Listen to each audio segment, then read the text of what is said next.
Assalamualaikum warahmatullahi wabarakatuh. Perkenalkan kami dari Prodi Sistem Informasi Universitas Alma-Ata. Saya, Ardiana Abdul Gumelar, NIM, 193100064. Saya, Haizatul Ulia, NIM, 193100067.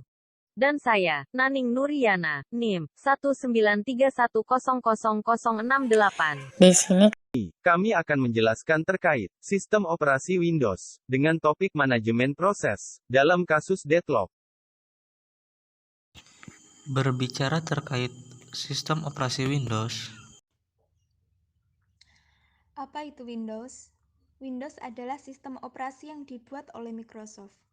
Anda dapat menggunakan komputer dengan melalui sistem operasi. Windows mayoritas sudah dibundling pada komputer atau PC baru sehingga Windows menjadi sistem operasi yang paling populer di dunia. Windows memungkinkan Anda untuk menyelesaikan semua tugas sehari-hari di komputer Anda. Sebagai contoh, Anda dapat menggunakan Windows untuk browsing, mengecek email, mengedit foto digital, mendengarkan musik, bermain game, dan lain-lain. Selanjutnya, kelebihan dari sistem operasi Windows itu sendiri dibandingkan dengan sistem operasi yang lainnya. Yang pertama, mendukung untuk semua perangkat keras. Karena operasi sistem Windows digunakan oleh 95% pengguna, maka sebagian besar vendor perangkat keras membuat driver untuk Windows. Kemudian penggunaan semua versi Microsoft Windows memiliki kesamaan di dalamnya yang membuat pengguna mudah untuk berpindah dari satu versi ke versi lainnya. Pengguna Windows 7 tidak mengalami kesulitan dalam migrasi ke Windows 10 karena sebagian besar fitur Windows 10 sama dengan Windows 7.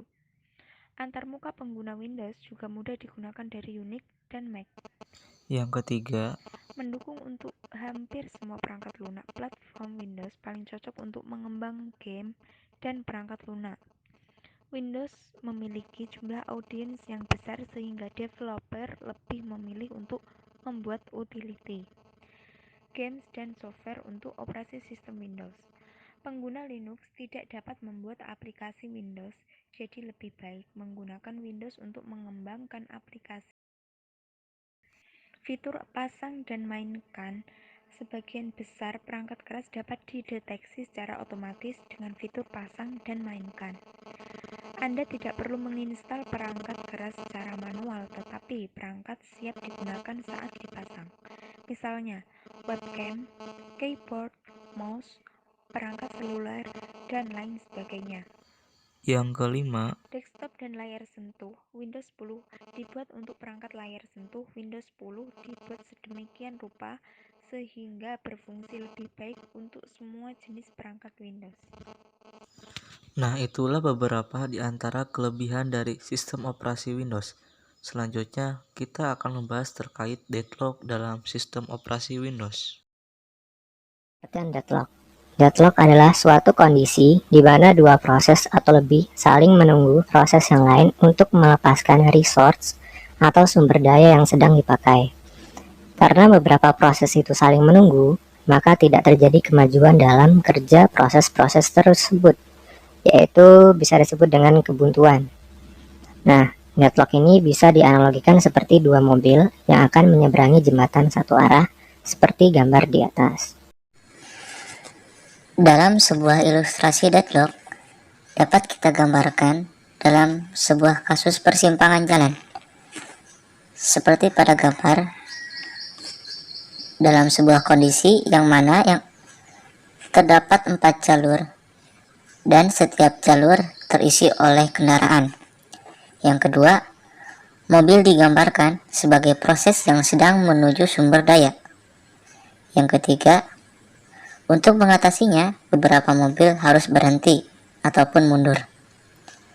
Kemudian, sangat memungkinkan untuk terjadinya starvation atau kondisi proses tak akan mendapatkan sumber daya. Nah, di sini ada beberapa prinsip deadlock kan. Yang pertama adalah situasinya. Proses diberi akses eksklusif ke device. Nah, device ini disebut sebagai resource atau sumber daya. Nah, sedangkan resource itu sendiri dibagi menjadi dua, yaitu printable dan juga non-printable. Printable merupakan sumber daya yang dapat diambil ataupun dilepas dari proses yang sedang memakainya tanpa memberi efek apapun pada proses tersebut. Sumber daya ini tidak habis dipakai oleh proses manapun, tetapi setelah proses berakhir, sumber daya ini dikembalikan untuk dipakai oleh proses lain yang sebelumnya tidak kebagian sumber daya ini. Nah, contohnya di sini adalah memori utama ya. Karena memori utama itu jika dipakai bergantian, dia tidak akan menimbulkan fail. Selanjutnya itu adalah non-printable. Non-printable adalah sumber daya yang tidak dapat diambil dari proses yang sedang membawanya karena akan menimbulkan kegagalan komputasi. Sini saya contohkan sebagai printer. Proses printing tidak dapat diganggu. Misalnya komputer A membutuhkan proses printing, sedangkan komputer B juga membutuhkan proses printing. Kan tidak bisa sama-sama menggunakan satu printer. Selanjutnya adalah penggunaan resource. Yang pertama itu ada request. Request adalah bila permohonan tidak dapat dikabulkan dengan segera, misalnya nih, karena sumber daya sedang digunakan oleh proses lain, maka proses itu harus menunggu sampai sumber daya yang memintanya tersedia. Yang kedua adalah use. Proses dapat menggunakan sumber daya, misalnya printer untuk mencetak, disk drive untuk melakukan operasi input ataupun output, dan sebagainya. Dan yang terakhir adalah release. Setelah proses menyelesaikan penggunaan sumber daya, maka sumber daya harus dilepaskan, sehingga dapat digunakan oleh proses lain. Prinsip deadlock selanjutnya adalah apa sih penyebab dari deadlock itu sendiri? Yang pertama itu ada mutual exclusion. Jadi hanya ada satu proses yang boleh memakai sumber daya, dan proses lain yang ingin memakai sumber daya tersebut harus menunggu hingga sumber daya tadi dilepaskan atau tidak ada proses yang memakai sumber daya tersebut. Yang kedua itu adalah hold and wait. Proses yang sedang memakai sumber daya boleh meminta sumber daya lagi. Maksudnya menunggu hingga benar-benar sumber daya yang diminta tidak dipakai oleh proses lain. Hal ini dapat menyebabkan kelaparan sumber daya sebab dapat saja sebuah proses tidak mendapatkan sumber daya dalam waktu yang lama. Selanjutnya ada no preemption, yang artinya adalah sumber daya yang ada pada sebuah proses tidak boleh diambil begitu saja oleh proses lainnya. Untuk mendapatkan sumber daya tersebut, maka harus dilepaskan terlebih dahulu oleh proses yang memegangnya. Selain itu, seluruh proses menunggu dan mempersilahkan hanya proses yang memiliki sumber daya yang boleh berjalan.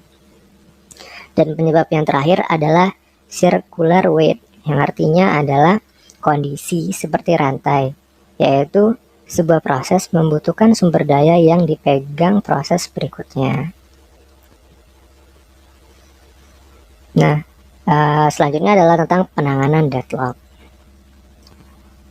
Pertama, untuk menangani deadlock itu kita bisa mengabaikan masalah atau ignore.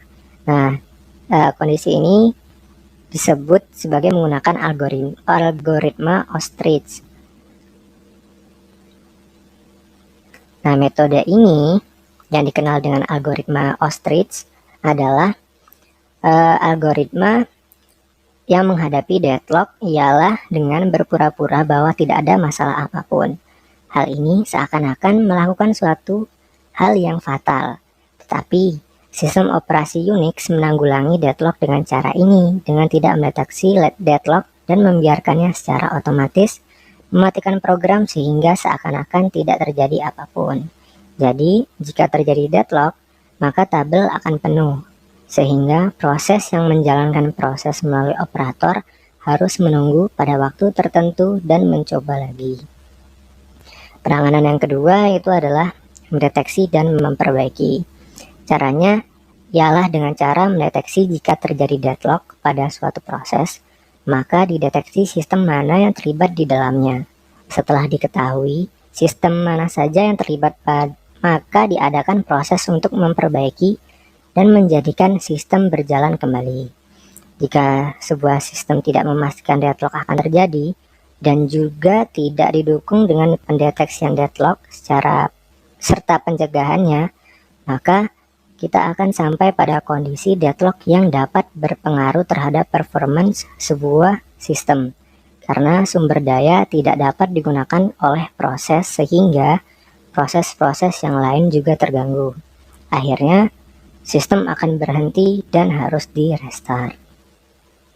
Penanganan yang ketiga adalah penghindaran deadlock. Di sini ada unsafe state dan juga safe state. Safe state atau yang disebut dengan kondisi aman, yaitu suatu keadaan yang dapat dinyatakan sebagai safe state jika tidak terjadi deadlock dan terdapat cara untuk memenuhi semua permintaan sumber daya yang ditunda tanpa menghasilkan deadlock dengan cara mengikuti urutan tertentu. Sedangkan unsafe state ataupun kondisi tak aman yaitu jika tidak terdapat cara untuk memenuhi semua permintaan yang saat ini ditunda dengan menjalankan proses-proses dengan suatu urutan. Terakhir adalah pencegahan deadlock dengan menggunakan mutual exclusion, yaitu menjaga agar resource atau sumber daya yang bersifat non-shareable tidak boleh dilakukan secara simultan, biasanya menggunakan file yang bersifat read-only.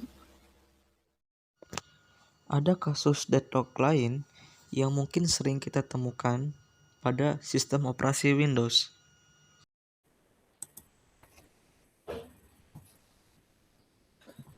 Baik, di sini saya akan memberikan sebuah contoh kasus deadlock pada sistem operasi Windows. Yang mana contoh kasus sederhananya yaitu ketika saya menjalankan sebuah program, kemudian ketika programnya itu berjalan, saya memindahkan file tersebut ke local disk lain. Misalkan di sini di local disk D ada file berbentuk format PDF. Kemudian saya membuka file ini.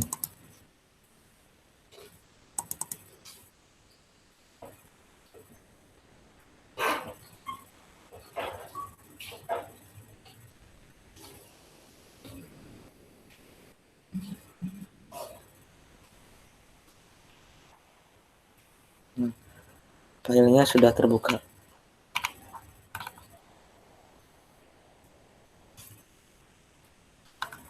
Ini menandakan file ini sedang